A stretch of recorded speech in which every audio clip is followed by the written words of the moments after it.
Yes, आज हम study कर रहे हैं अबाउट दी जर्नल एंट्री। बताइए, जर्नल एंट्री बनाने के लिए हमें क्या चीज़ देखनी पड़ेगी? Transaction You have to record all the transactions, recording of transactions,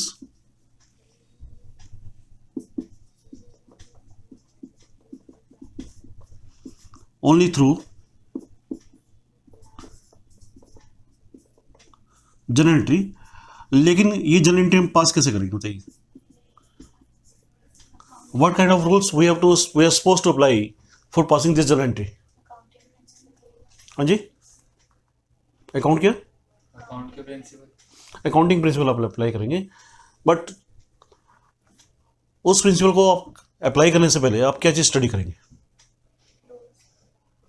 देखिए, आपको दो चीज़ें देखनी होती हैं।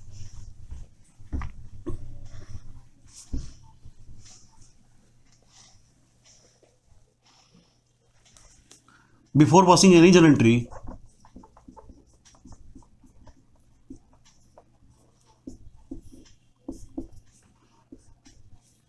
you have to study nature of account and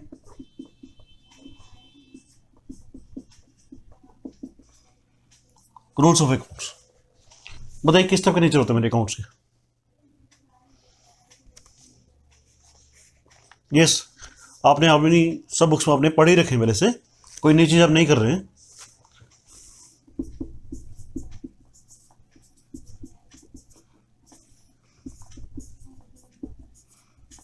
personal, real and nominal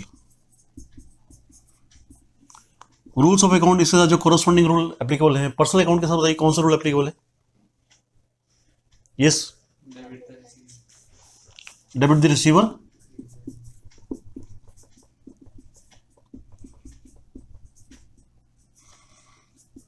and credit giver.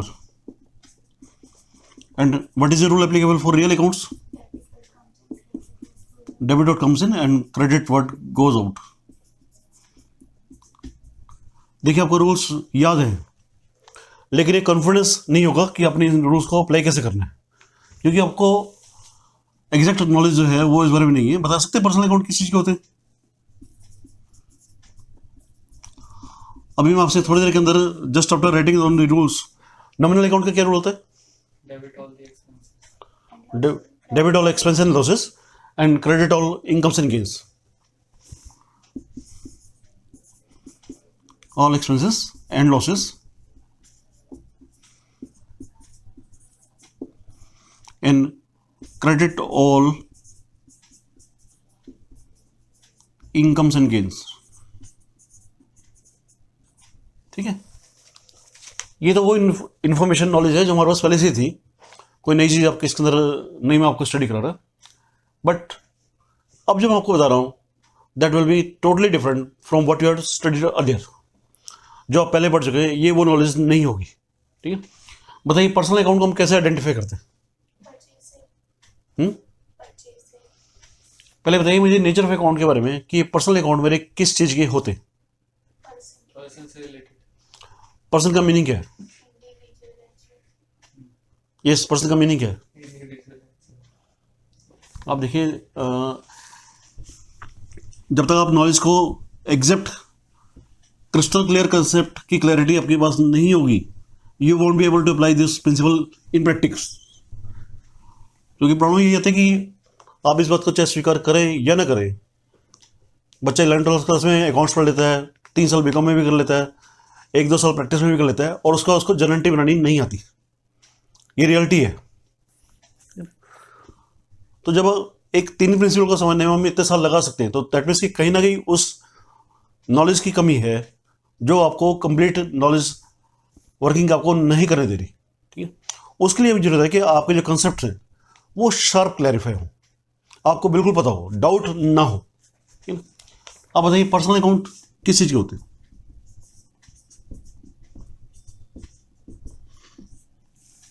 बताइए, we shall discuss all this things in depth. बताइए personal account किस चीज़ के होते हैं? इंडिविजुअल है जो नहीं, आप गलत समझ रहे हैं। नॉट ओनली इंडिविजुअल एचयूएफ, मान लीजिए आप एक बैंक में जाते हैं, बैंक कौन सा अकाउंट है? बैंक रियल रियल अकाउंट है ना, ठीक है। देखिए ये लैक ऑफ नॉलेज, बैंक आपका रियल अकाउंट नहीं है, बैंक आपका एक पर्सनल अकाउंट है। क्यों पर्सनल अकाउंट है? क्योंकि जब हम पर्सन की बात करते हैं तो इनकम टैक्स में जो डेफिनेशन है पर्सन की, वो है सेक्शन 231 है, जो डिफाइन करता है कि meaning of persons.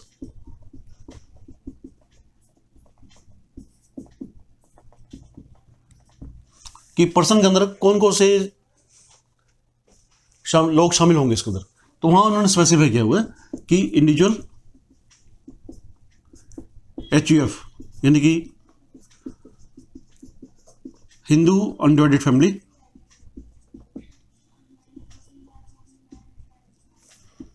Partnership firm, वहां एग्जैक्ट वर्ड जो लिखा हुआ फर्म लिखा हुआ है, ठीक है। देन एओपी ऑब्लिक बीओआई, देखिए आपका एसोसिएशन ऑफ पर्सन। पहले हम इसका मीनिंग समझेंगे कि क्या चीज है ये, and then body of individuals, ठीक है। इसके अलावा बताइए आपकी कंपनी, चाहे वो प्राइवेट लिमिटेड हो या पब्लिक लिमिटेड हो, लोकल अथॉरिटी, नोट करते रहिए साथ साथ, क्योंकि ये चीज़ आपको बुक्स में नहीं मिलेंगी। और एनी अदर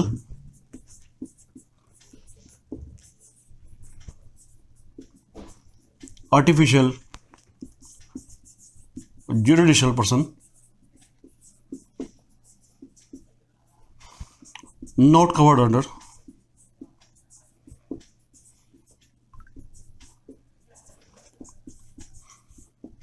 preceding 6 कैटेगरीज। पिछली 6 कैटेगरी अंदर जो कवर रही है वो आपकी लास्ट कैटेगरी के अंदर कवर हो जाएगा, एनी अदर आर्टिफिशियल, ठीक है ना। यानी कि बिल्कुल क्लियर है कि आपका ये नॉर्मल पर्सन नहीं है, ये आपका आर्टिफिशियल पर्सन है, artificial judicial person, not covered under preceding 6 categories, ठीक है। तो पहले हम देखिए इंडिविजुअल, जैसे ह्यूमन बींग्स होते हैं, ठीक है। ये सब चीजें क्या है? ये तो आपके नेचुरल पर्सन्स हैं,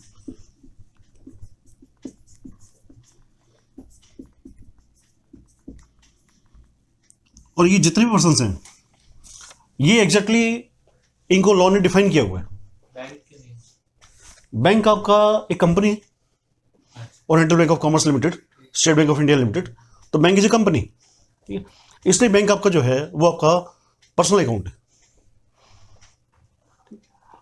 पार्टनरशिप फर्म हो गया, ये एसोसिएशन ऑफ पर्सन, यानी कि एचयूएफ या फर्म मिलके कोई एंटिटी क्रिएट कर लेते हैं, मिलके कोई काम करते हैं, तो that is called association of person. Body of individual क्या है कि आपकी जब पार्टनरशिप डीड नहीं बनती है, ठीक है, और उसमें पर्सन मिलके काम करते हैं, मोर देन 20% आपके काम करते हैं, तो that is called body of individuals. बिना पार्टनरशिप फर्म के आपकी जो उसका रजिस्ट्रेशन नहीं होता, तो उसको हम क्या बोलते हैं कि बॉडी ऑफ इंडिविजुअल्स हैं, they are not working within the parameter of any registered deed, ठीक है। तो जो लोग बिना पार्टनरशिप डीड के काम करते हैं उनको हम बॉडी ऑफ इंडिविजुअल्स बोलते हैं। कंपनी हो गया, लोकल अथॉरिटी हो गया, any other artificial judicial person. Company सारी कंपनी हो गई, yes, all companies, private limited company and public limited, all sort of companies. Company वहां डिफाइन जो वर्ड किया हुआ है, कंपनी डिफाइन किया हुआ है। मैं आपको क्लैरिफाई कर रहा हूँ कि कंपनी के अंदर प्राइवेट लिमिटेड भी आती है और आपकी पब्लिक लिमिटेड कंपनीज भी आती है इसके अंदर, ठीक है। तो all these are companies, firm और जो भी पर्सन है, ये सारे मेरे पर्सन की डेफिनेशन में आते हैं। पहली बात तो मुझे क्लियर होनी चाहिए कि मेरे पर्सन कौन कौन से हैं, ठीक। तो these are the 7 categories of person which I am suppose to know. Person आपको किसलिए बता रहा हूँ? क्योंकि आपने जो बुक्स में पढ़ा हुआ है वो इतना डिटेल में आपने नहीं पढ़ा होगा, ठीक है। अब ये देखिए, आप इन पर्सन से आप क्या करेंगे? आप इनसे आप कोई ट्रांजेक्शन करेंगे, व्यवहार करेंगे, आप जब भी डीलिंग करेंगे इनमें से किसी एक पर्सन के साथ आप डीलिंग करेंगे। अगर आप किसी एक पर्सन के साथ डीलिंग नहीं कर रहे तो यहां पर any other artificial judicial person which is not covered under preceding 6 categories, ये आपका इसमें कवर हो जाएगा, ठीक है। तो अब जब भी आप डीलिंग करेंगे इनमें से आप इन्हीं पर्सन के साथ डीलिंग करेंगे। अब बताइए डीलिंग में क्या पॉसिबिलिटी होती है? अगर मैं किसी पर्सन के साथ व्यवहार करता हूं तो उसका क्या मकसद होता है? Exchange of money. Not only exchange of money, सिर्फ जहां पर आपके एक्सचेंज नहीं हो रहा तब भी तो आप डीलिंग कर रहे हैं। आपके बार्टर सिस्टम के अंदर भी तो आप डीलिंग कर रहे हैं। नहीं, देखिए एक जो मेन कंसिडरेशन होती है वो होती है बेनिफिट की। ठीक है? अब बेनिफिट, आप कोई भी आप व्यवहार करते हैं, किसी से भी आप कोई काम करते हैं, तो उसमें सब ये कंसिडरेशन होती है कि मुझे से इस ट्रांजेक्शन से मुझे क्या बेनिफिट मिलने वाला है। ठीक है? हमेशा जैसे आप नॉर्मली जो पर्सन है वो अपने आप जब भी किसी से बात करेंगे या कोई काम करेंगे तो अपने बेनिफिट के बारे में सोचेंगे। ठीक है? तो जो रूल्स है इसके साथ ऐसा रूल क्यों है? ये रूल है पर्सन्स का। और जब भी आप पर्सन के साथ कोई ट्रांजेक्शन करेंगे तो आपकी जो मेन कंसिडरेशन है दैट इज बेनिफिट। ठीक है? अब बेनिफिट किस तरह से हो सकते हैं बताइए? मान लीजिए मैंने कैश परचेज किया, कैश तो क्या? परचेज किया। यस, मैंने कोई सामान मैंने कैश परचेज किया है, तो क्या इसका मतलब बेनिफिट है मुझे कुछ? हाँ, सामान मिल तो रहा है। But you have paid the cash. ठीक है ना? सामान आपको मिला, आपको सामान मिला, आपने पेमेंट कर दी। बेनिफिट किस चीज़ का? बेनिफिट तो तब होता है जब मुझे सामान भी मिल जाता और उसकी मुझे पेमेंट ना करनी पड़ती। यानी कि बेनिफिट जब मुझे मिलेगा तो वो ओनली तब मिलेगा जब मैं उसको रिसीव कर रहा हूँ ऑन क्रेडिट बेसिस। ठीक है? क्रेडिट बेसिस पे बेनिफिट करना ही कर दिया। पड़ेगा, मैं आपको, हाँ जी, बाद में भी तो पे करना ही पड़ेगा। नहीं देखिए, आपका जैसे मान लीजिए आपकी क्रेडिट टर्म्स 3 महीने की हैं, तो उस 3 महीने के लिए आपको बेनिफिट मिल गया ना आपको। ठीक है, आपको पे करना पड़ेगा, but for 3 months your liquidity position shall not be affected. तो इंटरेस्ट भी तो बाद में। नहीं नहीं, ऐसा नहीं। इंटरेस्ट आपको देखिए जो टर्म्स चलती हैं, मान लीजिए आपका 2 महीने का क्रेडिट चल रहा है, आपकी पॉलिसी है, तो 2 महीने तक तो आपको पेमेंट नहीं करनी ना। तो उस 2 महीने का आपको बेनिफिट आपको मिल गया, आपको फंड्स अपने डिस्पोज ऑफ नहीं करने, your funds shall remain with you. ठीक है? तो बेनिफिट तो आपके पास ही है ना, 2 महीने के लिए तो बेनिफिट है हमको। तो उसका टर्नओवर रेशियो चेंज नहीं हो जाएगा टर्न ओवर रेशियो से कैसे लिंक हो सकता है इस पर? कि 2 महीने का वो कर रहा है। कैसे हो जाएगा बताइए ना? जब एक तो मेरी टर्म्स ऑफ अकाउंट, मेरी टर्म्स ऑफ सेटलमेंट है कि मुझे आपको 2 महीने बाद ही पे करना है, तो for 2 months I am driving a benefits. Working capital if I am not paying it within 2 months, तो मुझे इंटरेस्ट पे करना पड़ेगा। ये बात होती है जो आपकी टर्म्स एंड कंडीशन मार्केट के अंदर चलती है। ये सब बता दें, वर्किंग कैपिटल का आप क्या बता रहे थे? वर्किंग कैपिटल फर्क नहीं पड़ेगा। कैसे वर्किंग कैपिटल फर्क पड़ेगा? उससे ये सही तो आपको बता रहा हूँ कि वर्किंग कैपिटल फर्क पड़ेगा। आपके फंड्स जो है आपके पास रह गए, आपको 2 महीने बाद पेमेंट करनी पड़ रही है। तो यही मैं आपसे कह रहा हूँ कि आपने 2 महीने के लिए तो एक बेनिफिट ड्राइव कर लिया ना। यस, अब जो सामने वाला पर्सन जो आपको बेनिफिट दे रहा है उसका क्या पर्पज है कि आपका सामान बिक जाए। ठीक है ना? चाहे उधार में बेचना पड़ जाए। नहीं नहीं, उसकी सेल भी तो हो रही। लॉस कैसे? जो सामान बिक नहीं रहा था उसने क्रेडिट टर्म्स 2 महीने के देके अपना सामान बेच दिया। नहीं देखिए, जैसा बिजनेस थिंग्स, लेकिन एक बात तो मेन कंसिडरेशन है कि आपको इसके अंदर जो इकोनॉमी कंसिडरेशन है वो आपकी बेनिफिट की। चाहे उसको माल बेचने के लिए 2 महीने का क्रेडिट देना पड़ रहा है, लेकिन उसकी वजह से उसका माल तो बिक रहा है। उसको चाहे पेमेंट 2 महीने बाद ही आएगी, लेकिन पेमेंट आएगी तो सही। पेमेंट तो मिलेगी ना, माल तो आपका बिक गया, पेमेंट तो आपकी आ ही जाएगी। लेकिन अगर वैसे नहीं देता तो मेरा माल ही नहीं बिक रहा। माल को बताइए स्टॉक में रखता हूँ, उसमें क्या बेनिफिट है मुझे? बेनिफिट होता है जब उसको मुझे वो डेटर में कन्वर्ट हो, डेटर से मुझे कैश में कन्वर्ट हो। यही बेनिफिट है ना, तभी तो बेनिफिट होगा मुझे, इसलिए आपको बता रहा हूँ। ठीक? अब ये जो आप ट्रांजेक्शन आप नोट कर रहे हैं, ये आपको देखना है बेनिफिट। बेनिफिट में फिर मेरे पास 2 कंसिडरेशन आती है, 2 पॉइंट्स आते हैं कि क्या ये बेनिफिट मैं किसी को दे रहा हूं या कोई पर्सन मुझे बेनिफिट दे रहा है। पहली बात तो मैं जब भी डील करूंगा इन्हें किसी एक पर्सन के साथ करूंगा। फिर जब मैं दूसरी बात देखूंगा तो देखूंगा कि मैं इन माई बुक्स ऑफ अकाउंट्स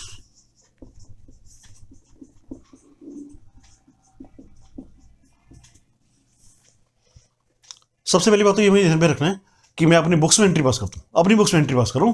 मैं सामने वाले की बुक्स में एंट्री पास नहीं करूँ, क्योंकि अदरवाइज आपका जो व्यू पॉइंट है वो बिल्कुल टोटली चेंज हो जाएगा। In my books of accounts any person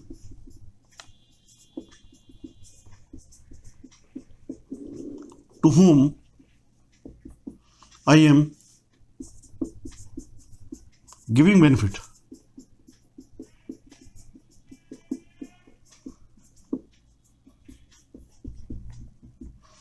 his account has to be debited in my books of accounts. ठीक है? ये रूल है। नहीं, ये आपको मैं एक्सप्लेनेशन दे रहा हूं कि आपको प्रोसीड कैसे करना है। यस, यहां मैंने वर्ड यूज किया पर्सन, तो पर्सन का मीनिंग वही है जो मैंने आपको ऑलरेडी स्पेसिफाई कर दिया है, ठीक है ना, उसमें बार बार लिखने की जरूरत नहीं है। देखिए क्या कर रहा हूं, in my books of accounts any person to whom I am giving benefit, जिसको बेनिफिट मैं दे रहा हूं उसके अकाउंट को मुझे अपनी बुक्स के अकाउंट के अंदर डेबिट कर देना है, ठीक है। आगे नोट कीजिएगा, any person who is giving benefit to me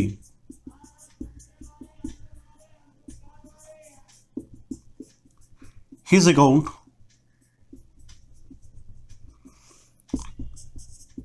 has to be credited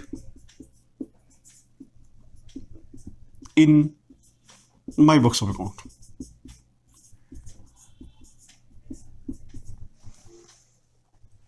ठीक है, यानी कि अगर कोई पर्सन मुझे बेनिफिट दे रहा है, पर्सन का मीनिंग वही है जो मैंने आपको ऑलरेडी बता रखा है, उसको बार बार स्पेसिफाई करने की जरूरत नहीं है। His account has to be credited, उस पर्सन के अकाउंट को मुझे अपनी बुक्स के अंदर क्रेडिट करना है जो पर्सन मुझे बेनिफिट दे रहे, ठीक है। If any person is giving benefit to me his account has to be credited, और कोई ऐसा पर्सन जिसको मैं बेनिफिट दे रहा हूं उसके अकाउंट को मुझे अपनी बुक्स के अंदर डेबिट करना है, ठीक है। नोट करिए,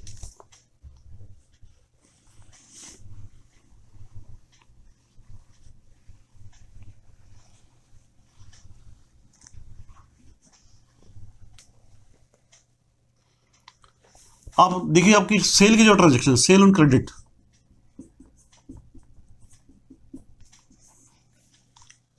आपने कस्टमर को सेल किया ऑन क्रेडिट पे, ठीक है ना। तो बताइए कस्टमर को जब क्रेडिट पे आप सेल कर रहे हैं तो क्या उसको एक बेनिफिट दे रहे हैं कि नहीं दे रहे, ठीक है ना।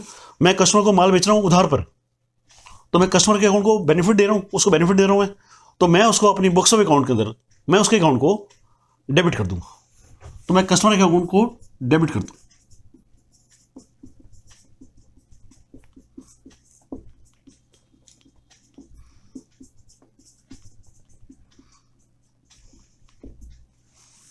ठीक है, अगर मैं कस्टमर के अकाउंट को डेबिट दे रहा हूं तो आप कह रहे हैं कि वो माल की पेमेंट भी करेगा, मान लीजिए कुछ टाइम बाद बेनिफिट वो मुझे पेमेंट करेगा, तो वो क्या कर रहा है, अब वो मुझे बेनिफिट दे रहा है, ठीक है। तो मैं क्या करूंगा, बैंक अकाउंट डेबिट,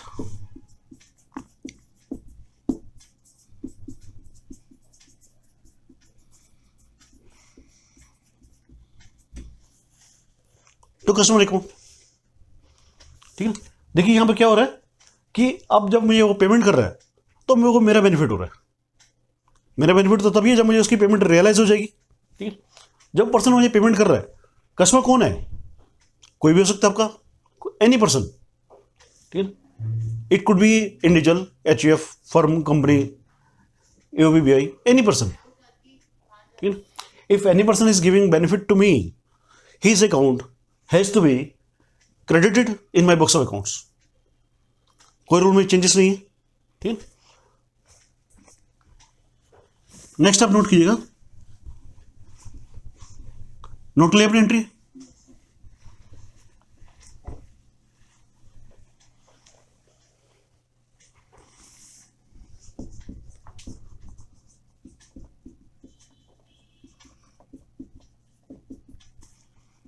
अगर आप क्रेडिट परचेज करते हैं, ठीक है, जब मैं क्रेडिट परचेज करता हूं तो मुझे सामान भी मिल गया और मुझे उसकी पेमेंट भी नहीं करनी पड़ी, तो मुझे एक बेनिफिट मिला। लेकिन जो पर्सन मुझे बेनिफिट दे रहा है, मुझे क्या करना है, अगर कोई पर्सन मुझे बेनिफिट दे रहा है तो मुझे उसके अकाउंट को अपनी बुक्स ऑफ अकाउंट के अंदर क्रेडिट करना है, ठीक है। तो मुझे क्या करना है, एंट्री में क्या पास करूँगा,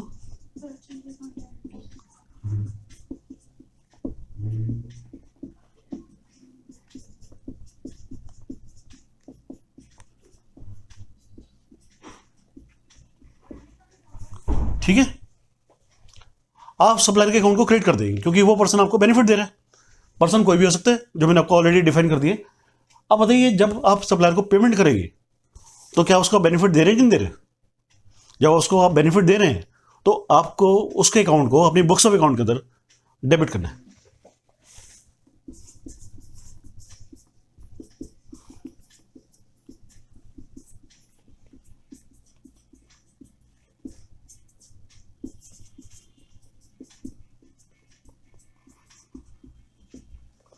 ठीक है, ये जो रूल हमने अंडरस्टैंड किया, that was about the personal account and the rule was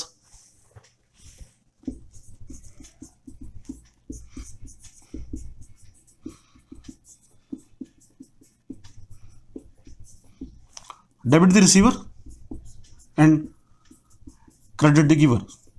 यानी कि जिस पर्सन को मैं बेनिफिट दे रहा हूं मुझे उसके अकाउंट को डेबिट करना है, और जो पर्सन मुझे बेनिफिट दे रहा है मुझे उसके अकाउंट को अपनी बुक्स ऑफ अकाउंट के अंदर उसके अकाउंट को मुझे क्रेडिट करना है, ठीक है।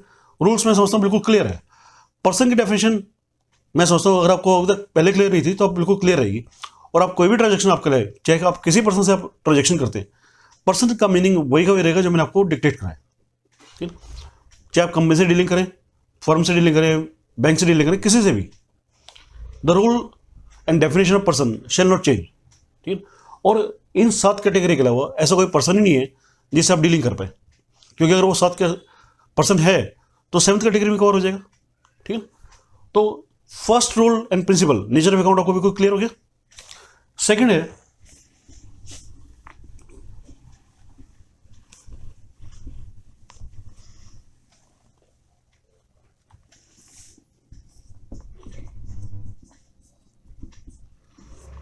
बताइए, रियल अकाउंट किस चीज के होते हैं? एसेट्स। एसेट्स के होते हैं, ठीक है।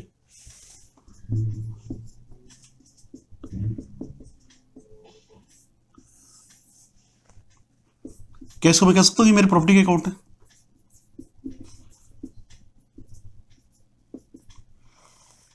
जब मैं बात करता हूँ प्रॉपर्टी के बारे में, तो प्रॉपर्टी क्या चीज होती है? टेंजिबल। नहीं, that are the types of property, tangible, intangible, movable, immovable. Yes, I am not talking about the types of property. मैं बात कर रहा हूँ प्रॉपर्टी क्या चीज होती है। क्या उसका लिंक सिर्फ पोजेशन से है? राइट्स।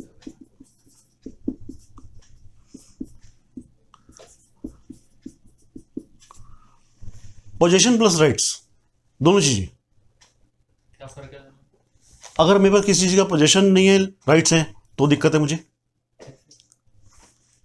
भाई अगर किसी के मेरे पास राइट्स हैं, परचेज कर सकता हूँ, लेकिन उसकी गुड्स की मेरे पास है ही नहीं, तो क्या सामान उसको आप एंट्री पास कर देंगे डेबिट और कम से?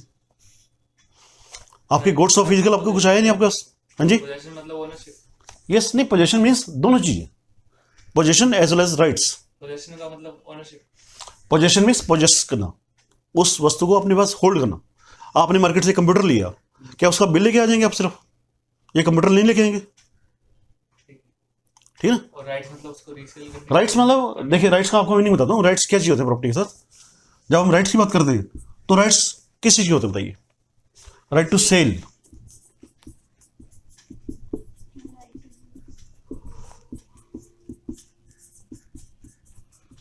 राइट टू डिस्पोज,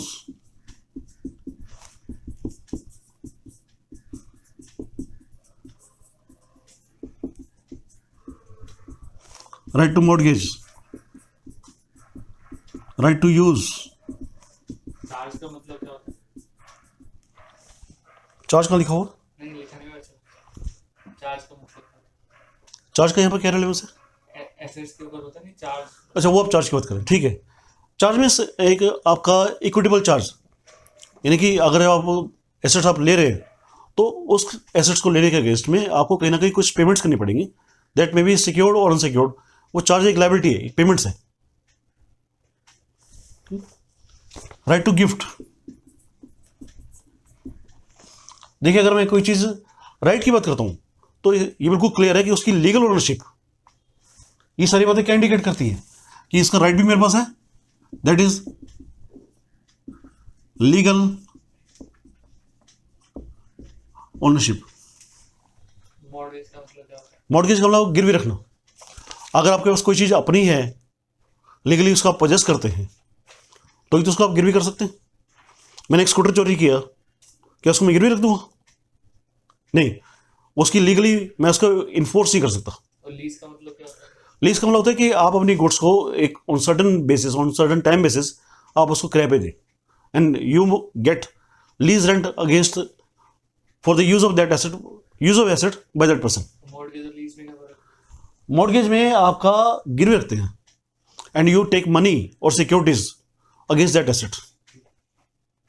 लीज में आप खुद दे रहे हैं कि आप इस चीज को इस्तेमाल कीजिए, and then you shall give me एक rental benefit, lease rent for the use of that property.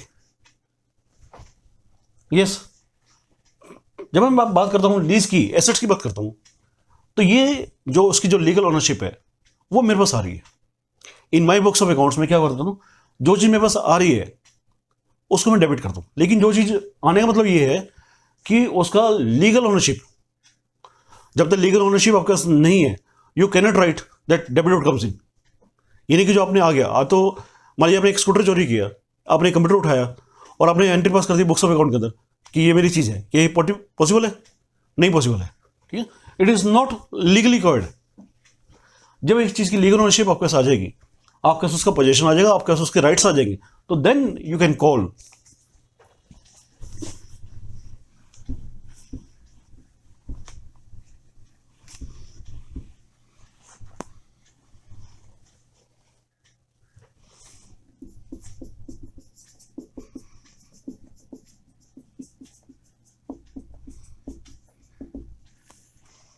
Debit out comes in, यानी कि जो चीज़ मेरे पास आ रही है उसको मुझे डेबिट करना है, और जो चीज़ मेरे पास से जा रही है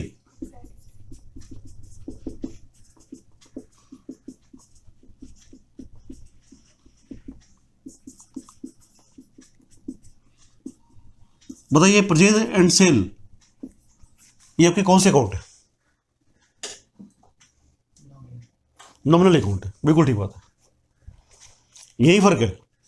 अगर आप नेचर आइडेंटिफाई नहीं कर पा रहे तो how can you apply the correct principle? First of all, हाँ जी, यस, रियल अकाउंट्स है। क्यों रियल अकाउंट है, मैं आपको रीजन बताता हूँ क्यों रियल अकाउंट है। क्योंकि जब मैं परचेज कर रहा हूँ तो उन गुड्स की जो प्रॉपर्टी है प्लस पोजेशन, ये दोनों मेरे पास आ रहे हैं, इसलिए परचेज को मैं डेबिट करता हूँ। और सेल करने से क्या होता है, उसके जो गुड्स के जो राइट्स हैं प्लस पोजेशन, वो दोनों मेरे पास से जा रहे होते हैं, इसलिए सेल को मैं क्रेडिट करता हूं। ठीक है, नॉमिनल अकाउंट आपके नहीं है। नॉमिनल अकाउंट आपके होते हैं एक्सपेंस, इनकम, गेन या लॉस के, इन चीजों के नहीं है। That I shall explain within few minutes. तो परचेज और सेल मेरे क्या चीज़ है, मेरे रियल अकाउंट्स हैं। ये कंफ्यूजन बढ़ा रहता है, क्योंकि देखिए जब तक आपको ये nature of account he clear नहीं है, आप बताइए कैसे आप सही एंट्री पास करेंगे। और आपको एंट्री पास करनी नहीं आई, और ये बहुत दिक्कत रहती है, बहुत से लोगों की बहुत दिक्कत रहती है। जैसे after year of so many working years experience, so many study experience, they are still not able to pass the journal entry। क्योंकि आप इन चीज़ों को जब समझते हैं, जब तक मुझे इसका नेचर प्रिंसिपल क्लियर नहीं है, रूल्स क्लियर नहीं है, रूल्स की एप्लीकेशंस क्लियर नहीं है, तो मैं जर्नल एंट्री पास कर ही नहीं सकता। यस, अब बताइए इसमें क्या चीज़ मेरे पास आ सकती है। प्रॉपर्टी जब मैं बात करता हूँ तो प्रॉपर्टी क्या चीज़ है, नोट कीजिएगा।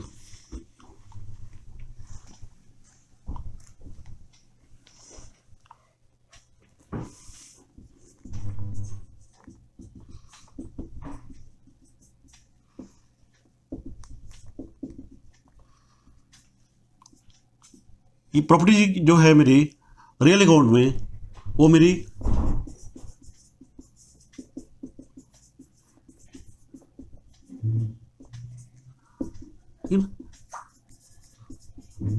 आई मे बी हैविंग, बताइए इमूवेबल प्रॉपर्टी मेरी क्या है। पहले हम बात करते हैं इमूवेबल प्रॉपर्टी की। इमूवेबल प्रॉपर्टी जो है लैंड, बिल्डिंग, आपका कोई इंडस्ट्रियल प्लॉट, कोई आपका agriculture plot,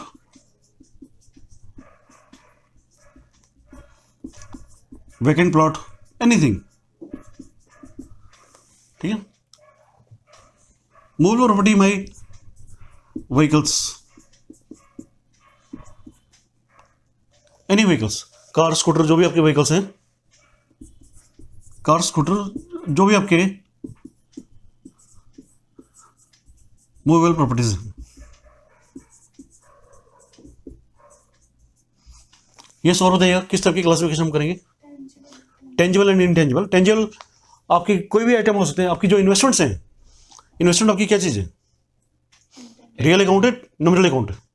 real real account है, क्योंकि जब आप उन एसेट्स को आप होल्ड करते हैं, आप उनमें इन्वेस्ट करते हैं, तो क्या होता है, जैसे मान लीजिए आपने बैंक में फिक्स डिपॉजिट कराए, तो फिक्स डिपॉजिट करते ही आपका उसका जो इंटरेस्ट का जो राइट है वो आपके साथ है, ठीक है ना। और ये आपकी प्रॉपर्टीज है, तभी हम फिक्स डिपॉजिट को डेबिट करते हैं। जब उसको हम कहीं पर इन्वेस्टमेंट करते हैं, ऑल सॉर्ट ऑफ इन्वेस्टमेंट्स,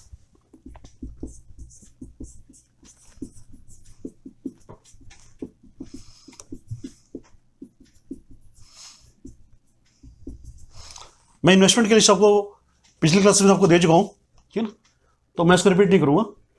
जो भी मेरी इन्वेस्टमेंट्स हैं, फिक्स डिपॉजिट है, शेयर्स हैं, डिबेंचर्स हैं, पीसीडीज है, एफसीडी है, नेशनल सेविंग सर्टिफिकेट है, पब्लिक प्रोविडेंट फंड है, ये अगर आपने डिटेल अगर आपने नोट नहीं किए, उसको ध्यान से नहीं सुना हुआ है, नोट नहीं किए, तो नोट कर लेते हैं, ठीक है। All sort of investments,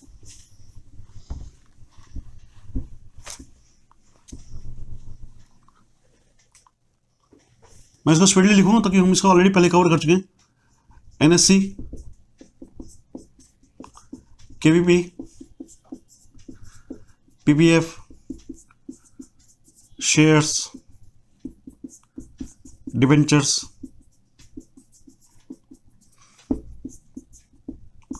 fix deposit,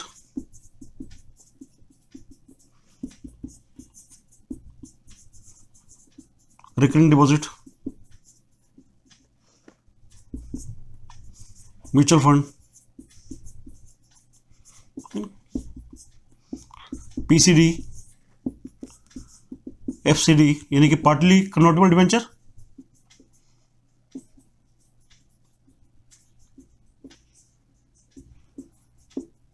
goodwill को इन्वेस्टमेंट कह सकते हैं। यस, अगर पेड है तो उसको वो मेरी इन्वेस्टमेंट है, क्योंकि I have invested the funds to acquire that goodwill. Intangible assets में यस, इंटेंजिबल एसेट्स के अंदर आ गया ना। फुली कन्वर्टेबल डिबेंचर, ठीक है। Likewise all sort of investments, quoted unquoted. Paid कैसे हो जाएगी? गुडविल के लिए आपको पेमेंट करनी पड़ती है। अगर पेड गुडविल है तभी आपकी बुक्स ऑफ अकाउंट के अंदर रिकॉर्ड होती है, अदरवाइज रिकॉर्ड नहीं होती, ठीक।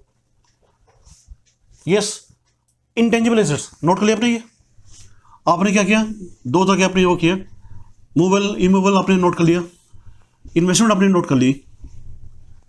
Now move to intangible assets. देखिए, आपको मैं टाइप ऑफ एसेट इसलिए करा रहा हूं कि आपको पता चल जाए कि जब मैं एसेट की बात कर रहा हूं तो मेरी किस किस टाइप की मेरी एसेट है, ठीक है। इंटेंजिबल एसेट्स कौन से होंगी? गुडविल, कॉपीराइट,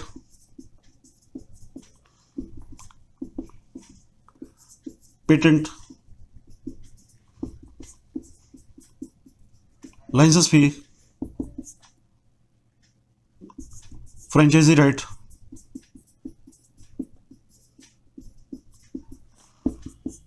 कमर्शियल राइट, ठीक है। तो these are my intangible assets, ठीक है ना। बता सकते हैं इसमें रेट ऑफ डेप्रिसिएशन क्या है? Yes, rate of depreciation on intangible assets 25%। Technically income tax act ने इन सभी एसेट्स के ऊपर एक टेंजिबल एसेट्स का रेट दिया हुआ है, सभी एसेट के ऊपर 25%, ठीक है। यस, और बताइए मेरे पास किस टाइप की इन्वेस्टमेंट एसेट हो सकती है? 26 में तो उससे शुरुआत इसमें बेनिफिट है जाएगा। हाँ जी, ये AS के अकॉर्डिंग टू सिस्टम मेथड इसमें बेनिफिट नहीं हो रहा है। नहीं, क्वेश्चन क्लियरिफाई कीजिए। आपने कहा 25%। मैं इनकम टैक्स एक्ट की बात करूँ, इनकम टैक्स एक्ट में यही रेट दिया हुआ, ठीक है। ये कंपनी रेट के अकॉर्डिंग मतलब नहीं है, जैसे कि 40% होता है उस पे। किस कंप्यूटर पे अलाउड होता है? हाँ, कंप्यूटर पे होता है और इनकम टैक्स एक्ट में अलग कैलकुलेशन। नहीं, मैं जो भी बात करूँगा with reference to income tax act में, क्योंकि प्रॉब्लम ये है कि मल्टीपल चीज़ें आपको दी है। कंपनीज एक्ट में आपको अलग रेट दिए हुए, इनकम टैक्स में आपको अलग रेट दिए हुए, अकाउंटिंग स्टैंडर्ड में अकाउंटिंग स्टैंडर्ड्स में देयर में बी सम डिफरेंस आल्सो, ठीक है। But it is not possible, I have chosen the base of only income tax act. क्योंकि देखिए, मुझे आपको क्या कवर कराना है, आपको अकाउंट्स के बारे में क्लियर नॉलेज होनी चाहिए, आपको इनकम टैक्स की नॉलेज होनी चाहिए, और आपको जीएसटी वर्किंग आपको पता होनी चाहिए। These 3 fields are practically required for your working, for your, अगर अपने फाइनेंस में आपने काम करना है, फाइनेंस के लाइन में आपके काम करना है, तो अकाउंट्स, इनकम टैक्स और जीएसटी, ये 3 आपके टिप्स होनी चाहिए। सब चीज़ बिल्कुल कंसेप्ट की एकदम क्लैरिटी, एक एक रूल्स के बारे में, एक एक क्लासिफिकेशन के बारे में, एक एक नोटिफिकेशन के बारे में, आपकी जो नॉलेज का लेवल है, सेक्शन की क्लैरिटी होनी चाहिए, आपको पता होना चाहिए कि इसके एक सेक्शन के अंदर क्या लिखा हुआ है, इसका क्या मीनिंग है, ठीक है। एंड जैसे हम अकाउंट्स के अंदर पढ़ेंगे तो काफ़ी चीज़ें हम इसके, जैसे हम फर्दर हमारी मूवमेंट होगी तो काफ़ी चीज़ें हम स्टडी करेंगे। अभी मैं आपको इसलिए बेसिक बता रहा हूँ कि डेबिट और क्रेडिट जो है वो आपके अकाउंट्स का बेस है। अगर आपके बेस में ही क्लैरिफिकेशन नहीं है, you are not able to apply the journal entry properly, आप जर्नल एंट्री नहीं बना सकते, तो आप बाकी सब काम तो आप भूल जाइए। क्योंकि आपको इनकम टैक्स के अंदर भी आप जब फॉर्म फिलअप करते हैं तो you have to prepare the balance sheet, you have to give the balance sheet. आपको बैलेंस शीट बनानी आती नहीं है, आपको balance sheet journal entry pass करनी नहीं आती, तो how you can prepare the balance sheet? तो ये जो बेसिस है बिल्कुल सिस्टमेटिक चलेगा। यस, इसके अलावा बताइए और मेरे पास किस टाइप की एसेट्स हो सकती हैं। देखिए, बैंक का कैश मटेरियल नहीं, मेरा कैश बैलेंस आएगा, ओनली कैश बैलेंस। बैंक मेरी प्रॉपर्टी कैसे हो सकता है? बैंक के अंदर जो आपका जो बैलेंस है that could be your property, but वही तो bank yes yes, bank balance हो सकता है। एसेट्स पर्सन, कोई ज्वेलरी है, पेंटिंग्स हैं, प्रीशियस स्टोन्स हैं, ठीक है ना। या मेरे जो बैंक का जो बैलेंस है प्लस पर्सनल कैश, ये सब मेरी जो है, ये मेरी एसेट है। Asset means purely Hindi language के अंदर कि आपकी ये संपत्ति है जिसके ऊपर आपका हक है, you have the legal ownership of that properties in your favour, ठीक है। जब हम इस रूल्स की बात करते हैं,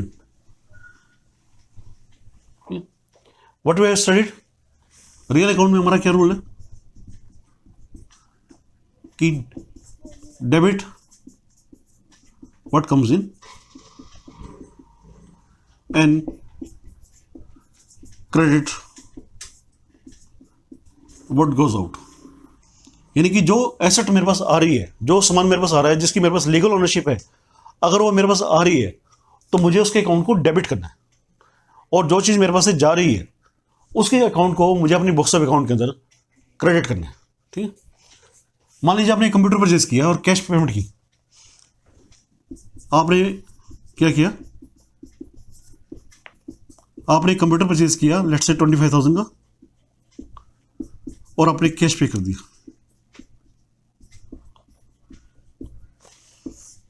तो बताइए कंप्यूटर को आइडेंटिफाई कीजिए, क्या ये आपका रियल अकाउंट है? रियल अकाउंट है तो कंप्यूटर मेरे पास आ रहा है, तो मुझे क्या करना है, कंप्यूटर को डेबिट कर देना, ठीक है। और कैश कौन सा अकाउंट है? कैश में मेरा एक रियल अकाउंट है, तो ये मेरे पास से जा रहा है, ठीक है। तो जो चीज मेरे पास से जा रही है उसके अकाउंट को मुझे अपनी बुक्स ऑफ अकाउंट के अंदर क्रेडिट कर देना, क्रेडिट व्हाट गोज आउट, ठीक है। तो रूल को क्लियर है, कोई डाउट तो नहीं इसके अंदर। मान लीजिए मैंने कोई मशीनरी बेची,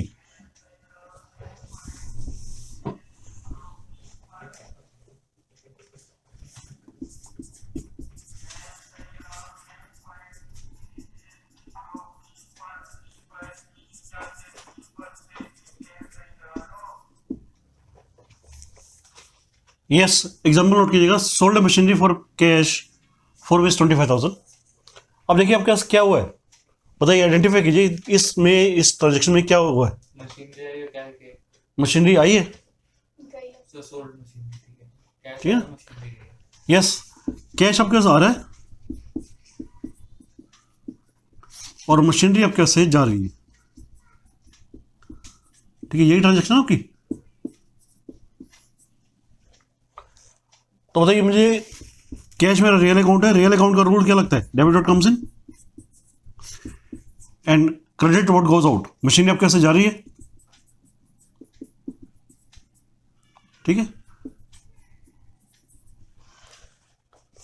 तो आपने आइडेंटिफाई कर लिया कि सिर्फ अपने जो रियल अकाउंट है वो मेरे हैं प्रॉपर्टी अकाउंट के बारे में।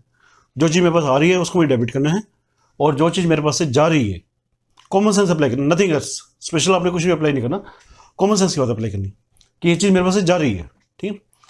तो जो चीज़ जा रही है उसको मुझे क्रेडिट करना है। तो रियल अकाउंट का रूल आपको बिल्कुल क्लियर हो गया। Next rule is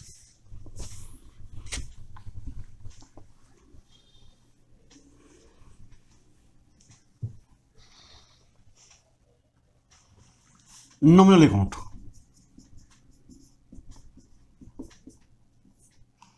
nominal account मैंने आपको बताया कि सिर्फ 4 चीज़ों के हैं, एक्सपेंस,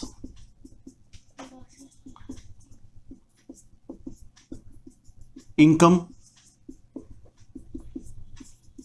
गेन या लॉस, बस ये 4 आइटम ही इसके अंदर कवर होंगे, ठीक है। इसका जो पार्ट है, 2 पार्ट में हम, जो इसका जो रूल्स है, कॉरस्पॉन्डिंग जो इसका रूल्स है वो है debit all expenses and losses, ठीक है, and credit all incomes and gains, ठीक है। देखिए आपको यही पता लग गया कि मेरे इन्हीं 4 चीज़ों के होते हैं, ठीक है। अब जो आप पढ़ रहे हैं बिल्कुल क्लैरिफाई है। फर्स्ट मैंने आपको बताया था पर्सनल अकाउंट, वो होते हैं आपके पर्सन्स के, ठीक है ना। पर्सनल अकाउंट में आपने ये देखना है कि मैं बेनिफिट किसको दे रहा हूँ या कोई पर्सन मुझे बेनिफिट दे रहा है। अगर मैं किसी को बेनिफिट दे रहा हूँ तो मुझे उसके अकाउंट को डेबिट करना है, और कोई पर्सन मुझे बेनिफिट दे रहा है तो मुझे उसके अकाउंट को, अपनी बुक्स ऑफ अकाउंट के अंदर उसको क्रेडिट करना है। सेकेंड रूल आपने जो पढ़ा वो था एसेट्स का, प्रॉपर्टीज का, ठीक है।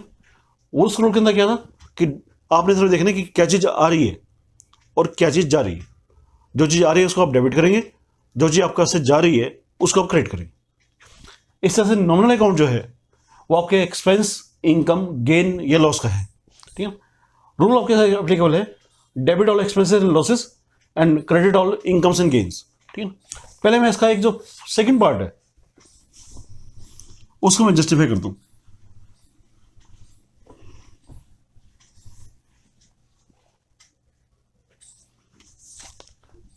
देखिए मैंने एक मशीनरी जिसकी value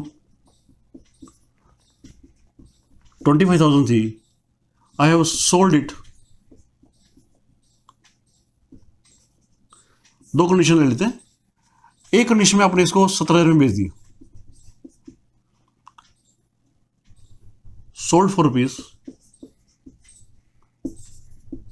70,000 and sold for rupees 35,000। बताइए, कॉमन सेंस की बात लगा, बताइए कि अगर मैं 25,000 की मशीनरी को मैं 17,000 में बेच रहा हूं तो मुझे क्या हो रहा है, लॉस हो रहा है, ठीक है। और 25,000 की मशीन को अगर मैं 35,000 में बेच रहा हूं तो मुझे बेनिफिट हो रहा है, इन कॉमन सेंस ओनली। जिस तरह से हम बात को फायदा या नुकसान को हम समझते हैं, ठीक है। अब देखिए आपने मशीनरी को बेचा है, मशीनरी कौन सा अकाउंट आपका,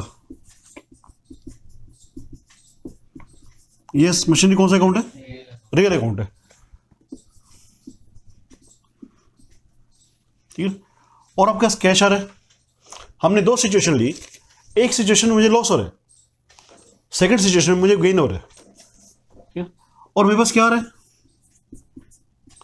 कैश आ रहा है। हमने कैश में मशीनरी बेची, ठीक है। कैश मेरा कौन सा अकाउंट है,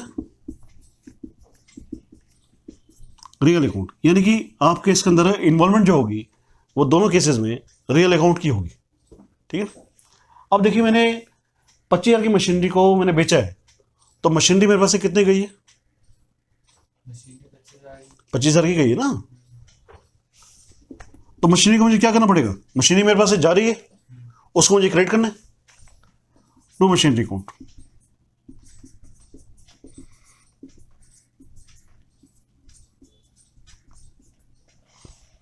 कैश कितना आ रहा है? फर्स्ट केस की हम बात कर रहे हैं। 17,000 कैश 70,000 आ रहा है, तो कैश को मुझे कितना डेबिट करना है? 17,000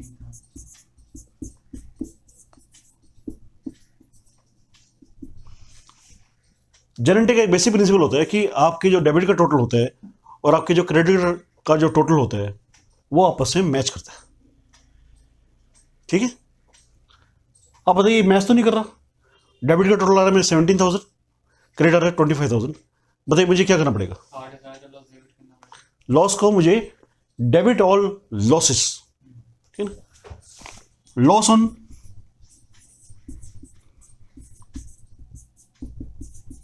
cell of machinery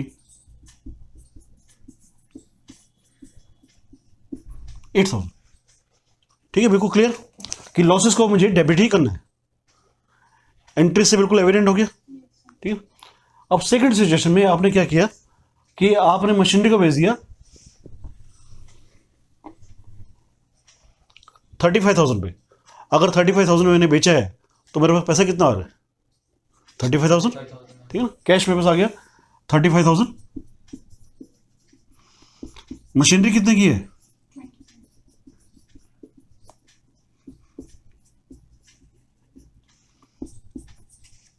yes, gain हो गया ना 10,000 गेन हो गया। गेन कौन सा अकाउंट आपका? Nominal nominal account. तो मुझे क्या करना है? क्रेडिट रूल अप्लाई करना है, debit all losses and credit all gains. बताइए कहीं रूल के एप्लीकेशन में मिस्टेक करी? ठीक है। तो आपको क्या करना है? Gain on sale of machinery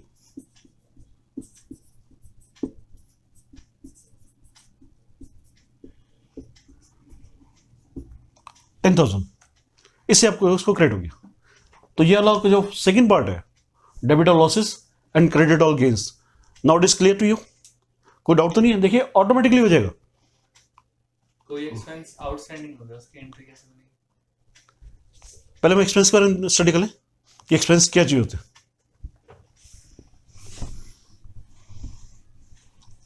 अभी जो एंट्रीज का जो बनाने का जो पार्ट है, मैं इसको पोस्टपोन करूंगा till 2 lectures. After journal entry के आपको रूल्स बताने के बाद मैं आपको कराने वाला हूं टाइप ऑफ अकाउंट्स। उसके बाद जो जर्नल एंट्री का जो प्रोसेस है वो हम स्टार्ट करेंगे कि जर्नल एंट्री कैसे बनाई जाती है। क्योंकि अगर मुझे यहीं पर डाउट है तो मेरा बाकी आगे का कोई भी काम मेरा सही नहीं हो सकता। ठीक है। तो ये आपका जो क्वेश्चन है that I shall answer after 2 lectures. हालांकि मैं आपको अभी दे सकता हूं, बट प्रॉब्लम ये है कि अभी मैं आपको जर्नल एंट्री के सिर्फ रूल्स और प्रिंसिपल ऑफ अकाउंट बता रहा हूं। मैं आपको जर्नल एंट्री बनाना नहीं सिखा रहा। जर्नल एंट्री बनाने से पहले मुझे आपको काफी बिल्डअप करना पड़ेगा regarding they shall be 2 lectures only on type of accounts. Yes, nominal account का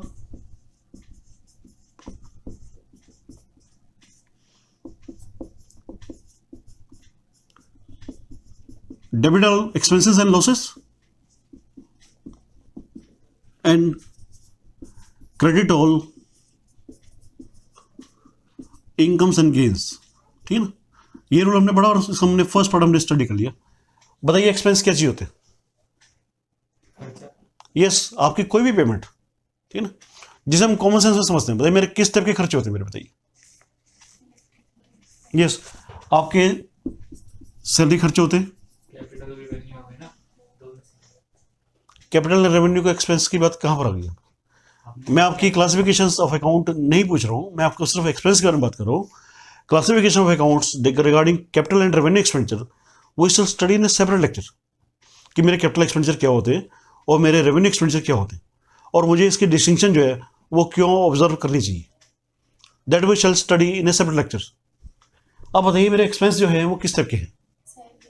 यस, मैं आपको जैसे आपको बता रहा हूँ कि आपको ये लिस्ट आपको नोट करा रहा हूँ so that you may be able to identify that what kind of expense I am bearing. Yes, salary हो गया, स्टाफ वेलफेयर बताइए, और खर्चा के बारे में बताइए. Telephone, water, yes, conveyance, telephone, water expense, telephone नहीं, टेलीफोन तो आपने ऑलरेडी कवर कर दिया. Travelling expenses. यस, और बताइए खर्चे. Electricity, electricity, staff general payment, expenses, staff payment आपके हो गए. हाँ जी. General expenses, general expenses. Advertisement expenses, yes, advertisement publicity. Distribution expenses, advertisement and publicity. मैं आपको इसलिए नोट करा रहा हूँ तो कि आप आइडेंटिफाई कर पाए कि मुझे. हाँ जी. Overheads and administrative expenses, what kind of, मैं सिर्फ के एग्जाम्पल पूछ रहा हूँ कि मैं खर्चा कहता किसको हूँ, कहाँ का किस किस हेड में मेरा खर्चा होता है, so that I may identify. जब मैं कह रहा हूँ कि डेबिट ऑल एक्सपेंसेस, तो I should be able to identify that what kind of expenses I am suppose to bear. Yes, और बताइएगा. कन्वेंस, कन्वेंस आपका हो गया, नहीं हुआ तो कर लिख देते. यस, और बताइएगा. बस printing stationery, audit fees, legal expenses, depreciation. ठीक है, these are all my expenses. ठीक है, मुझे क्या करना है, मुझे इन सब एक्सपेंस को एक सिंपल सा रूल कि डेबिट ऑल एक्सपेंसेस, सभी तरह के एक्सपेंस को डेबिट कर देना. ठीक है, इसलिए आपको टाइप ऑफ एग्जांपल करता कि जब मैं एक्सपेंस की बात करता हूं तो वो मेरी क्या चीज़ है, ये सब मेरे जो हैं वो खर्चे हैं मेरे. प्रॉफिट लॉस में मैंने जब रूल अप्लाई करता हूँ तो रूल अप्लाई करता हूँ डेबिट ऑल एक्सपेंसेस.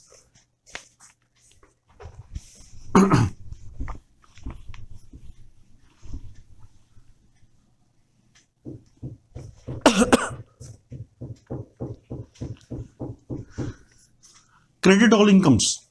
ठीक है, मुझे क्या करना है कि अपने किसी भी तरह की मेरी इनकम को, यस, सभी तरह की इनकम को मुझे क्रेडिट करना है. ठीक है, इनकम वैसे ही जैसे आप नॉर्मल आप सेंस में समझते हैं कि मेरी ये इनकम है, मेरी आइडेंटिफाई करते हैं. जैसे रेंटल इनकम मेरी इनकम है, प्रोफेशनल इनकम मेरी इनकम है. ठीक है, if I am driving any income, जो मेरे कॉमन सेंस के हम बात समझते हैं कि मेरी ये इनकम है, उस सभी इनकम को मुझे क्रेडिट करना है. ठीक है, तो आज की क्लास में आपने क्या किया, you have studied all the nature of account as well as rules applicable against that nature of account. ठीक है, फर्स्ट आपने क्या पढ़ी, मैं उसको समराइज कर रहा हूं. आपने पर्सनल अकाउंट के साथ जो रूल स्टडी किया, वो आपने स्टडी किया debit the receiver,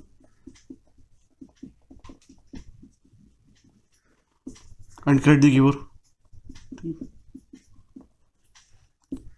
real account के साथ जो रूल स्टडी किया आपने,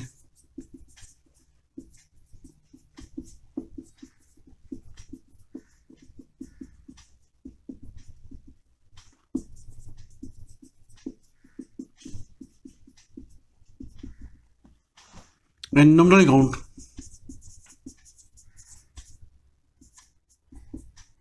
के साथ ये रूल एप्लीकेबल है, debit all expenses and losses and credit all incomes and. ठीक है, तो रियल, पर्सनल और नॉमिनल अकाउंट को आपने आइडेंटिफाई कर लिया, और उनके साथ जो रूल्स हैं जो मुझे हेल्प करते हैं जेनरेटिव बनाने में, वो आपने स्टडी कर ली. ठीक है, अब नेक्स्ट क्लास में मैं आपको I am going to inform you about the type of accounts. बता सकते हैं टाइप ऑफ अकाउंट कितने होते हैं? Yes, what are the types of accounts. और मैं आपको क्यों करा रहा हूँ, मैं आपको आइडेंटिफाई करके रीजनिंग आपको लॉजिकली क्लियर करूंगा कि मेरे टाइप ऑफ अकाउंट्स को मुझे क्यों स्टडी करना चाहिए. यस, मेरे किस टाइप के टाइप ऑफ अकाउंट होते हैं बताइएगा. नहीं पता?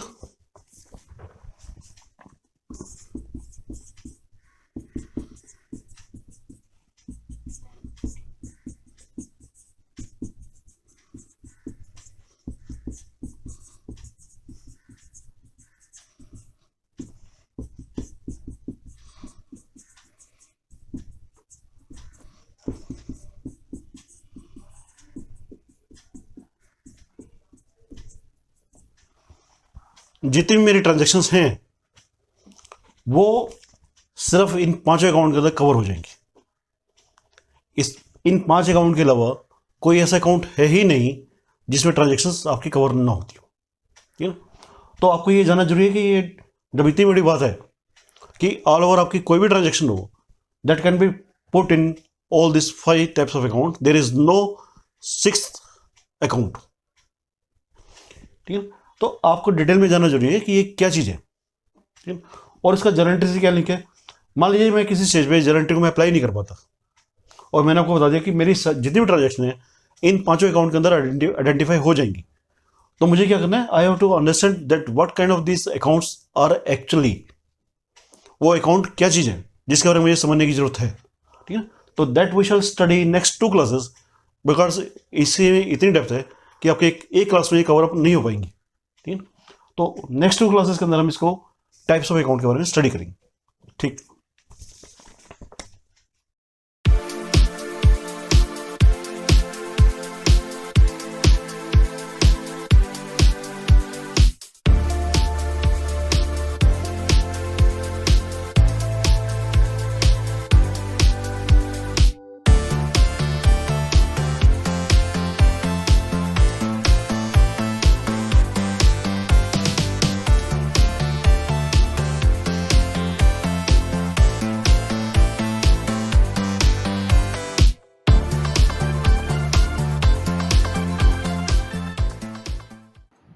हेलो फ्रेंड्स, जैसा कि हमने लास्ट क्लास में सीखा था टैली में कंपनी क्रिएट कैसे करते हैं और कंपनी इन्फो से रिलेटेड सारे ऑप्शंस। नेक्स्ट अब हम बात करेंगे मास्टर्स के बारे में और गेटवे ऑफ टैली के बारे में। जैसे सबसे पहले हमने क्या किया था, टैली के अंदर जब भी हमें काम स्टार्ट करना होता है हम कंपनी क्रिएट करते हैं। कंपनी क्रिएट करने के बाद नेक्स्ट स्टेप हमें क्या करना है, मेन कंपनी के अंदर अकाउंटिंग मेंटेन करनी है। अब टैली के अंदर आपको क्या करना है, अकाउंटिंग कैसे मेंटेन करनी होती है उसके लिए हमें जाना होता है गेटवे ऑफ टैली के अंदर। मींस टैली में जाने का रास्ता, कंपनी क्रिएट करने के बाद टैली में जो हमें अंदर जाना है उसका रास्ता हम यहाँ से फॉलो करेंगे। इसकी स्क्रीन को 4 पार्ट में डिवाइड किया गया है। फर्स्ट है मास्टर्स, ट्रांजैक्शंस, यूटिलिटीज और रिपोर्ट्स। जैसे अगर हम मैनुअल अकाउंट की बात करें, मैनुअल अकाउंटिंग की बात करते हैं तो उसमें क्या करना होता है, सारा काम हमें मैनुअली करना होता है। मैनुअली काम जो करते हैं वो हम 5 तरह से करते हैं। 5 स्टेप्स हमें फॉलो करने होते हैं। वो कैसे कैसे, सबसे पहले आपको क्या करना होता है, जर्नल एंट्रीज करनी होती है। जर्नल एंट्रीज करने के बाद जो भी आपने एंट्रीज की हैं उनके लेजर की पोस्टिंग करनी होती है। लेजर मतलब क्या होता है, सिंगल अकाउंट। देन उसके बाद क्या करते हो, लेजर पोस्टिंग करने के बाद जो भी उनका बैलेंस होता है वो कहाँ जाता है, ट्रायल बैलेंस के अंदर। देन आपकी रिपोर्ट जनरेट होती है, वो होता है आपका प्रॉफिट एंड लॉस और बैलेंस शीट। ये काम आप कैसे करते थे, मैनुअली। लेकिन हम यहाँ जो काम कर रहे हैं वो कैसे कर रहे हैं, कंप्यूटराइज अकाउंटिंग। हम यहाँ कोई मैनुअली काम नहीं कर रहे हैं। मैनुअली काम नहीं कर रहे तो काम सारा सिस्टम के थ्रू होगा, कंप्यूटर के थ्रू। तो उसमें हमें 2 स्टेप फॉलो करने होते हैं मेन। एक होता है मास्टर्स और दूसरा होता है ट्रांजैक्शंस। रिपोर्ट्स अपने आप ही जनरेट हो जाते हैं, जैसे कि आप देख रहे हो balance sheet, profit and loss, ये अपने आप ही जनरेट होते हैं। सबसे पहले हम बात करते हैं मास्टर्स की। मास्टर्स होता क्या है, अब हम बात करते हैं कि हमें टैली के अंदर अकाउंट्स मेंटेन करने हैं। तो अकाउंट्स मेंटेन कैसे करेंगे मास्टर्स के। मास्टर्स को अगर मैं सिंपल वर्ड में डिफाइन करूं, जितने भी जरूरी कंपोनेंट्स हैं जो अकाउंट्स को मेंटेन करने में हेल्प करते हैं वो सारा काम आप काम करोगे मास्टर्स के अंदर। मास्टर्स को 3 पार्ट में कैटेगराइज किया है। एक है आपका अकाउंट्स इन्फो, दूसरा है इन्वेंट्री इन्फो और एक आता है आपका पेरोल इन्फो। पेरोल इन्फो अभी यहाँ पर हाईलाइट नहीं हो रहा क्योंकि वो उसे हमें एक्टिवेट करना पड़ता है। अब बात करते हैं अकाउंट्स इन्फो। अकाउंट्स इन्फो मतलब टैली में जितने भी अकाउंट्स हमें मेंटेन करने हैं वो हम पहले यहाँ पर अकाउंट्स इन्फो के अंदर करेंगे। जैसे कि मैंने आपको मैनुअल अकाउंटिंग के अंदर बताया, क्या करते हैं, लेजर पोस्टिंग। लेजर मतलब क्या होता है, सिंगल अकाउंट बनाते हैं। Same as it is Tally के अंदर भी अकाउंट्स इन्फो के अंदर हमें क्या करने होते हैं, सिंगल अकाउंट बनाने होते हैं। वो अकाउंट हम कैसे बनाएंगे, अकाउंट्स इन्फो में जाएंगे। अब अकाउंट्स इन्फो में जाते हैं तो उसे 3 पार्ट में डिवाइड किया गया। एक है ग्रुप्स, दूसरा है लेजर और तीसरा है वाउचर टाइप। सबसे पहले बात करते हैं ग्रुप्स की। ग्रुप्स को अगर मैं नॉर्मल हिंदी में बोलूं तो क्या होता है, ग्रुप मतलब क्या होता है, समूह या फिर झुंड। ठीक है, अब जैसे मैं कहूँ बहुत सारे फ्लावर्स हैं, फ्लावर्स को हम बहुत सारे फ्लावर्स तो नहीं बोलते, हम उसके कॉम्बिनेशन को क्या बोलते हैं, बुके। लोग हैं, बहुत सारे लोग हैं तो हम उसे कहते हैं भीड़, मतलब क्राउड। तो उसका एक कॉमन नेचर हमने डिफाइन कर दिया, चाहे वो फ्लावर किसी भी कलर के, तो आप लेकिन उन्हें बोलते क्या हो, बुके ही बोलते हो। सारे क्या है, सेम नेचर के हैं, सारे फ्लावर्स है, तो हमने उनका ग्रुप डिफाइन कर दिया बुके। Same as it is Tally के अंदर जितने भी हमारे सेम नेचर के अकाउंट हैं उनका हम क्या करेंगे, एक ग्रुप बनाएंगे। Collection of the ledgers of same nature, same nature के जितने भी लेजर्स हैं उनकी कलेक्शन को हम क्या कहते हैं, ग्रुप्स। ठीक, जैसे फर्नीचर है, लैंड है, बिल्डिंग है, ये सारी क्या है, हमारी फिक्स्ड एसेट्स। सेम नेचर की थी, उनका हमने एक नाम डिफाइन कर दिया, फिक्स्ड एसेट्स। और इसके अलावा कैश है, बैंक है, बिल्स रिसीवेबल है, ये सारी क्या है, हमारी करंट एसेट्स। सेम नेचर के जितने भी हेड्स थे उनका हमने एक नाम डिफाइन कर दिया, उनको एक ग्रुपिंग दी। टैली के अंदर बाय डिफॉल्ट आपके ग्रुप्स बने होते हैं, अगर आप चाहो तो इसमें बना भी सकते हो। ग्रुप्स के अंदर एंटर करेंगे, दो टाइप से आप ग्रुप बना सकते हो, एक होता है सिंगल और दूसरा होता है मल्टीपल। सिंगल में आप एक एक करके कर सकते हो और मल्टीपल में सारे एक साथ। अगर आपको टाइम सेव करना है तो आप मल्टीपल यूज करो, अदरवाइज सिंगल में भी बना सकते हो। जैसे मैंने आपको कहा, टैली ने हमें बेनिफिट प्रोवाइड किया है कि इसमें आपको ग्रुप्स बनाने की जरूरत नहीं पड़ती, ग्रुप्स ऑलरेडी बने हुए होते हैं। आप देख सकते हो बाय डिफॉल्ट टैली के अंदर 28 प्रीडिफाइंड ग्रुप्स बने हुए होते हैं, जिसमें से 15 आपके प्राइमरी होते हैं। प्राइमरी मतलब क्या होता है, जो किसी के अंडर नहीं आते, और 13 वो होते हैं जो आपके सब ग्रुप होते हैं। सब ग्रुप मतलब जो मेन ग्रुप के अंदर आते हैं। जैसे बैंक अकाउंट, बैंक अकाउंट किसके अंडर आ रहा है, करंट एसेट्स, वो प्राइमरी नहीं है, वो क्या है, सेकेंडरी है। पेरेंट ग्रुप है इसका करंट एसेट्स, और सेकेंडरी ग्रुप हो गया इसका बैंक अकाउंट। इस तरीके से टोटल 28 डिफाइंड ग्रुप आपको मिल जाएंगे इसके अंदर। लेकिन अगर आप चाहते हो अपनी कंपनी के अकॉर्डिंग, आपकी कुछ और रिक्वायरमेंट है, आप कोई और अपना ग्रुप बनाना चाहते हो, तो वो आप बना सकते हो।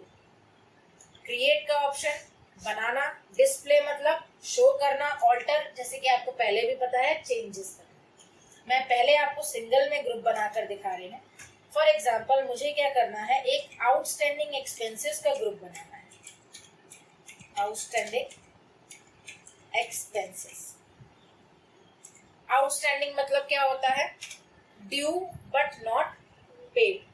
ड्यू है लेकिन अभी तक हमने पे नहीं की, अगर वो पे हो जाते तो वो तो हमारे खर्चे हो जाते, लेकिन अभी हमने पे नहीं किए हैं तो ये हमारी लायबिलिटी बनती है कि हम उसे पे करेंगे। तो टैली के अंदर हमें ये डिफाइन करना पड़ता है अंडर, मतलब इसका पेरेंट ग्रुप क्या है, इफेक्ट किसमें पड़ेगा। जैसे कि मैंने कहा कि ये हमारी लायबिलिटी बनती है कि हमें इसे पे करना है, तो ये हमारी क्या है, लायबिलिटी। लायबिलिटी हमारी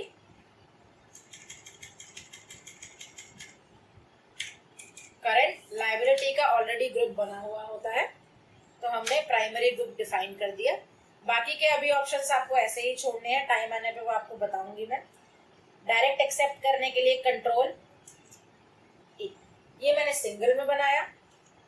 आप चाहो तो मल्टीपल में बना सकते हो, मल्टीपल में आप एक साथ बना सकते हो, एक से ज्यादा, 2, 3, 4 जितने भी आपको बनाना है इकट्ठे बना सकते हो। क्रिएट, सबसे पहले आपसे पूछता है अंडर ग्रुप। अंडर ग्रुप मतलब अगर सेम नेचर के हैं तो आप क्या करोगे, फॉर एग्जांपल आपको बैंक अकाउंट से रिलेटेड कोई बैंक की डिटेल देनी है, सारे बैंक से रिलेटेड देने हैं, तो आप ऊपर एक ग्रुप डिफाइन करो।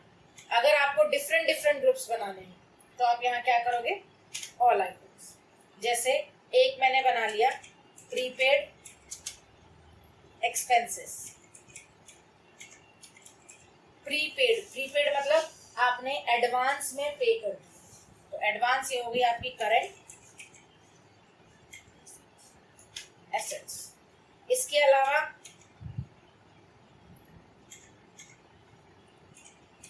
प्री रिसीव्ड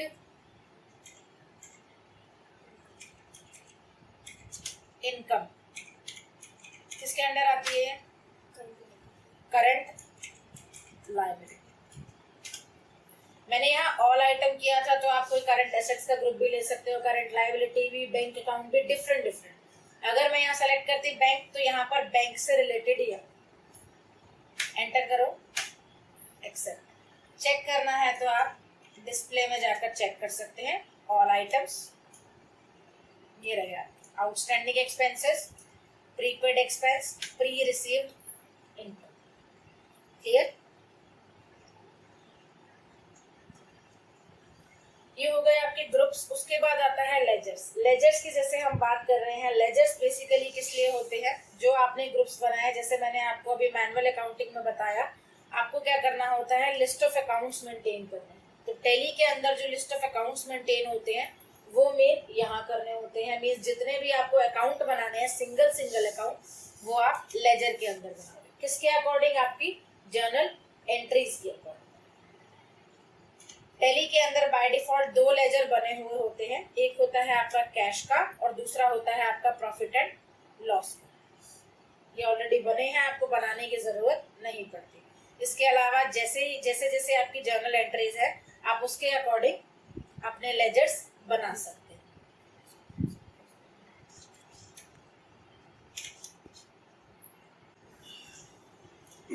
लेजर्स तो ऑलरेडी बने होते हैं, जैसे कि कैश और प्रॉफिट एंड लॉस का। इसके अलावा आपकी जर्नल एंट्री से रिलेटेड जितने भी लेजर्स है, जितने भी अकाउंट है, वो आपको टैली के अंदर मेंटेन करने पड़ते हैं।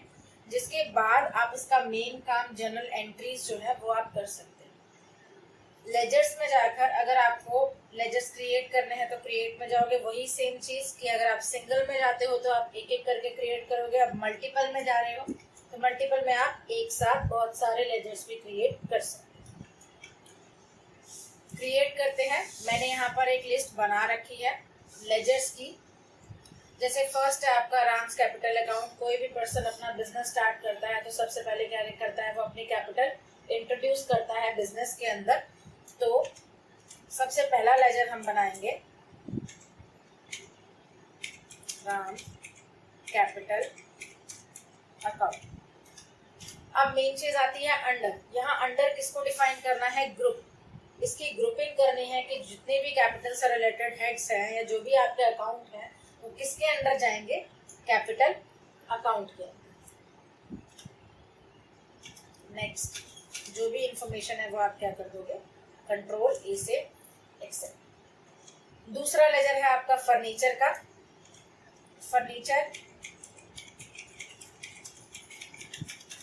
फर्नीचर आएगी आपकी फिक्स्ड एसेट्स के अंदर, एक्सेप्ट। 2 लेजर मैंने आपको सिंगल में बना के दिखाए, अब बाकी मैं आपको मल्टीपल में बना के दिखाती हूँ। क्रिएट करते हैं। क्रिएट में सबसे पहले जैसे थर्ड है आपका SBI का, तो हम यहाँ पे लिखते हैं SBI। सेलेक्ट करेंगे ऑल आइटम्स। अगर आपको डिफरेंट बनाने हैं, जैसे आपको जितने भी नीचे लेजर बनाने हैं वो सारे बैंक से रिलेटेड, आपका अलग अलग बैंक में अकाउंट है, SBI में भी है, HDFC में भी है, ICICI में भी है, तो आपको क्या करना है, पहले सारे बैंक अकाउंट ही बनाने हैं। तो आप यहाँ पर ग्रुपिंग जो करोगे उसकी बैंक अकाउंट। मैंने यहाँ पर लिखा SBI, एंटर किया तो अंडर अपने आप ही बैंक अकाउंट आ गया। आप यहाँ चेंज नहीं कर सकते क्योंकि आपने ग्रुपिंग जो पहले से की हुई है कि जितने भी लेजर बनेंगे वो किसके अंडर आएंगे? बैंक अकाउंट के अंदर। एंटर करते हैं SBI, ICICI, HDFC, देन यही काम मैं अगर ऑल आइटम्स में जाकर करूंगी। मैंने यहाँ पर क्या किया, ऑल आइटम्स लिया। इसमें हम अब क्या करेंगे, डिफरेंट लेजर्स बना सकते हैं जैसे कि यहाँ दिए हुए हैं। नेक्स्ट है आपका सैलरी। सैलरी का हमने ग्रुप यहाँ पर डिफाइन किया हुआ है, किसके अंडर आएगा? Indirect expenses. हम यहाँ पर डिफाइन करेंगे सैलरी अकाउंट, अंडर किसके आएगा? Indirect expense. ठीक है। नेक्स्ट है आपका वेजेस। यहाँ हमने डिफाइन किया वेजेस, ये होते हैं आपके डायरेक्ट एक्सपेंस। नेक्स्ट है रेंट रिसीव हो रही है तो ऑब्वियसली आपकी क्या है? Income. Rent receive indirect income. Next investment,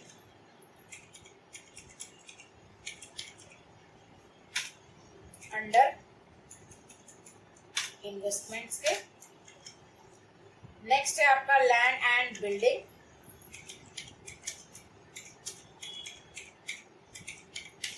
land and building under आएगा फिक्स्ड एसेट्स के। मैंने यहाँ पर 5 लेजर्स बना दिए डिफरेंट नेचर के और उनको क्या कर दिया, एक्सेल। आप चेक करना चाहो तो मल्टीपल में भी चेक कर सकते हो और सिंगल में भी। डिस्प्ले में जाकर हम चेक कर लेते हैं ऑल आइटम्स। कैश का लेजर मैंने आपको पहले ही बताया था बना हुआ होता है, बाकी मैंने यहाँ पर क्रिएट किए थे। प्रॉफिट एंड लॉस का भी लेजर बना हुआ होता है। आप किसी भी लेजर में चेंजेस करना चाहते हो तो वो ऑल्टर में जाकर कर सकते हो। फॉर एग्जाम्पल मुझे यहाँ पर ICICI में चेंज करना है, मुझे IDBI लिखना था, मैंने गलती से ICICI लिख दिया, तो आप चेंज भी कर सकते हो। डायरेक्ट एक्सेप्ट करवाने के लिए कंट्रोल A, या फिर आपको कोई लेजर डिलीट करना है तो वो आप कहाँ जाकर करोगे, ऑल्टर के अंदर। ऑल्टर के अंदर जैसे मुझे यहाँ पर IDBI का ही लेजर डिलीट करना है, ये रहा IDBI। अब मैं यहाँ डिलीट करूंगी तो क्या ये डिलीट हो रहा है, क्योंकि यहाँ पर आपके सारे लेजर बने हैं, यहाँ से आपका लेजर डिलीट नहीं हो सकता। डिलीट करने के लिए आपको कहाँ जाना पड़ेगा, सिंगल लेजर के अंदर। सिंगल लेजर में जाकर जब तक आप ऑल्टर में डायरेक्ट वही लेजर ओपन नहीं करते तब तक आप उसे डिलीट नहीं कर पाओगे। यहाँ पर ओपन किया, then alt D, delete Excel.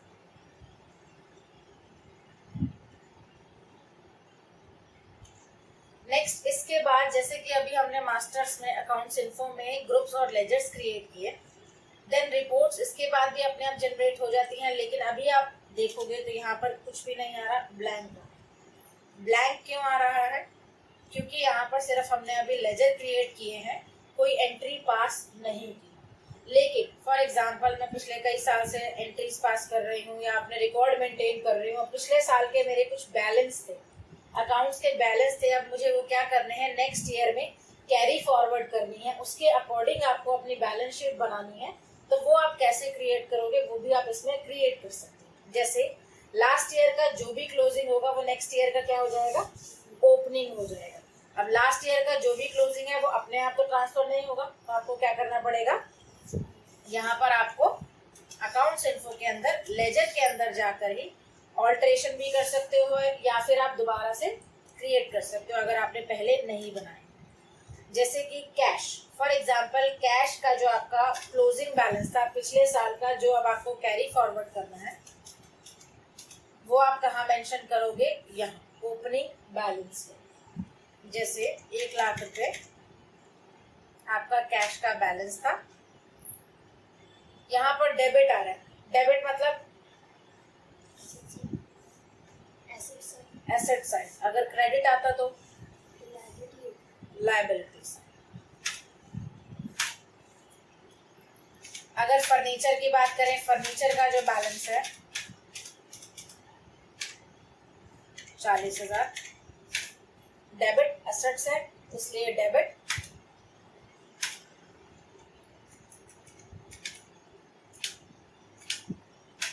Bank account, bank में जो बैलेंस है वो है 25,000, एक्सेप्ट। अब नेक्स्ट आप चेक करेंगे बैलेंस शीट, यहाँ आपको बैलेंसेस दिखा रहे हैं। Fix assets 40,000, current assets 1,25,000। Liability side में मैंने अभी कुछ एंटर नहीं किया था तो इसलिए यहाँ पर कुछ नहीं आ रहा।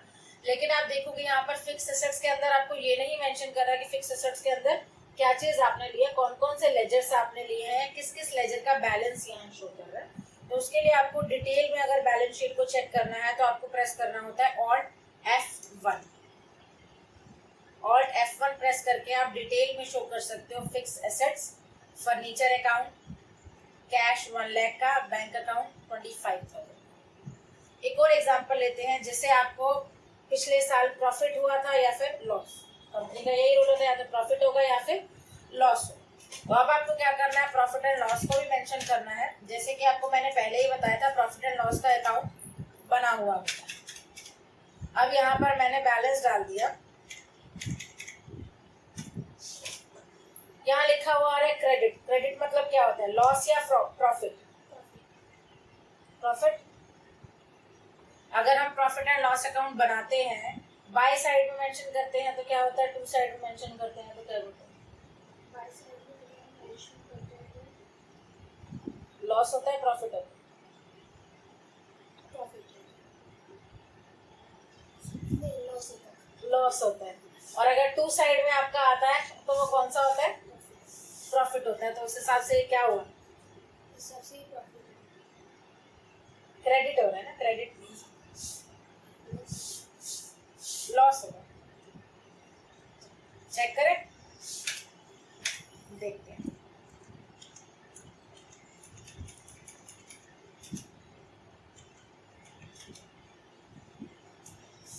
ऑल्ट एफ, क्रेडिट है तो यहाँ पर बाय साइड का जो ऑप्शन होता है, वहां जो बैलेंस आता है वो हमारा लॉस होता है। टू साइड हमारी डेबिट साइड होती है, उधर आता है तो हमारा प्रॉफिट होता है। यहाँ पर बैलेंस जो आ रहा था अकाउंट्स इन्फो में, लेजर में जाकर प्रॉफिट एंड लॉस को अगर हम चेक करेंगे, यहाँ जो क्रेडिट बैलेंस आ रहा है, क्रेडिट मतलब यहाँ पर लॉस है।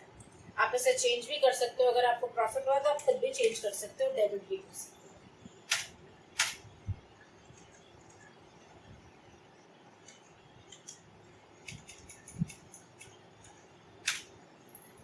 Alt F1, profit and loss.